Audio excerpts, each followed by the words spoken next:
বিরোধীদের নিয়ে চলার কথা বললেন, বিরোধীদের আমন্ত্রণও জানালেন, কিন্তু বিরোধীরা এলেন না।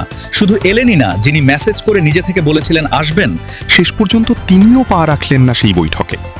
এই একটা ঘটনাই পশ্চিমবঙ্গের রাজনীতিতে এখন সবচেয়ে বড় আলোচনার বিষয় হয়ে উঠেছে। আর এই ঘটনার জবাবে মুখ্যমন্ত্রী শুভেন্দু অধিকারী যা বললেন তা তৃণমূল কংগ্রেসের জন্য এক চরম অস্বস্তির কারণ হয়ে দাঁড়িয়েছে। আজকের ভিডিওতে দুর্গাপুরের সেই প্রশাসনিক বৈঠকের পুরো নাটকীয় ঘটনাটা শুরু থেকে শেষ পর্যন্ত বিস্তারিতভাবে বলবো। আজ বৃহস্পতিবার 22শে মে 2026 সাল। পশ্চিমবঙ্গের মুখ্যমন্ত্রী শুভেন্দু অধিকারী দুর্গাপুরের সৃজনী হলে একটি অত্যন্ত গুরুত্বপূর্ণ প্রশাসনিক বৈঠক ডেকেছিলেন। পূর্ব বর্ধমান, পশ্চিম বর্ধমান, পুরুলিয়া, বাঁকুড়া এবং বীরভূম এই 5টি জেলার উন্নয়ন নিয়ে সামগ্রিকভাবে আলোচনা করাই ছিল মূল উদ্দেশ্য। শিল্প, কর্মসংস্থান, পরিকাঠামো সব বিষয়ে একসঙ্গে বসে পরিকল্পনা করার এই বৈঠকটি অত্যন্ত তাৎপর্যপূর্ণ ছিল। কিন্তু সবচেয়ে গুরুত্বপূর্ণ যে বিষয়টা এই বৈঠককে অন্যরকম করে তুলেছিল সেটা হলো এখানে শুধু বিজেপির বিধায়কদের ডাকা হয়নি। ওই 5টি জেলার মোট 7 জন তৃণমূল বিধায়ককেও আনুষ্ঠানিকভাবে আমন্ত্রণ জানানো হয়েছিল। মুখ্যমন্ত্রী পদে শপথ নেওয়ার পর থেকেই শুভেন্দু বারবার বলে আসছিলেন তিনি সব দলকে নিয়ে চলতে চান, বিরোধীদের সঙ্গে নিয়ে রাজ্যের উন্নয়নে কাজ করতে চান, ভাগাভাগির রাজনীতিতে তিনি বিশ্বাসী নন। এই বৈঠকে তৃণমূলকে আমন্ত্রণ জানানো ছিল সেই কথারই বাস্তব প্রমাণ। কিন্তু বৈঠকের দিন কি হলো? 7 জন তৃণমূল বিধায়কের মধ্যে একজনও এলেন না, একজনও না। পুরো বৈঠকে তৃণমূলের একটাও চেয়ার ভরেনি। সবচেয়ে অবাক করার মতো ঘটনা হলো মোরারুইয়ের তৃণমূল বিধায়ক আগেই মুখ্যমন্ত্রীকে মেসেজ করে লিখিতভাবে জানিয়েছিলেন যে তিনি আসবেন, কিন্তু শেষ পর্যন্ত তিনিও পা রাখলেন না।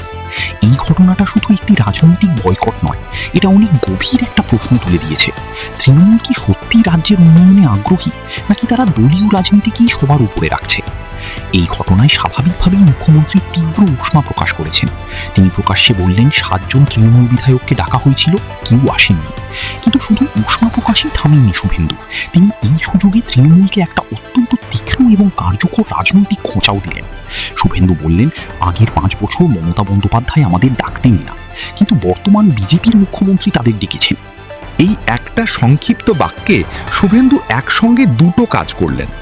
এক, নিজেকে উদার, সর্বদলীয় এবং গণতান্ত্রিক নেতা হিসাবে প্রতিষ্ঠিত করলেন।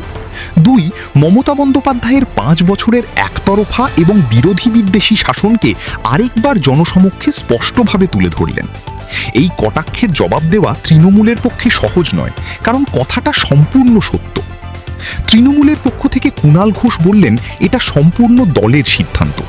দলের একটা অংশ কলকাতায় বিধানসভার সামনে ধর্নায় ছিল, আরেকটা অংশ নিজের এলাকায় দলীয় দায়িত্ব পালন করছিল। কিন্তু রাজনৈতিক মহলের প্রশ্ন একটাই, রাজ্যের উন্নয়নের বৈঠককে কি শুধুমাত্র দলীয় রাজনীতির কারণে এড়িয়ে যাওয়া উচিত? 5টি জেলার মানুষের উন্নয়নের চেয়ে কি দলীয় ধর্না বেশি গুরুত্বপূর্ণ? এই প্রশ্নগুলোর উত্তর তৃণমূলের কাছে নেই।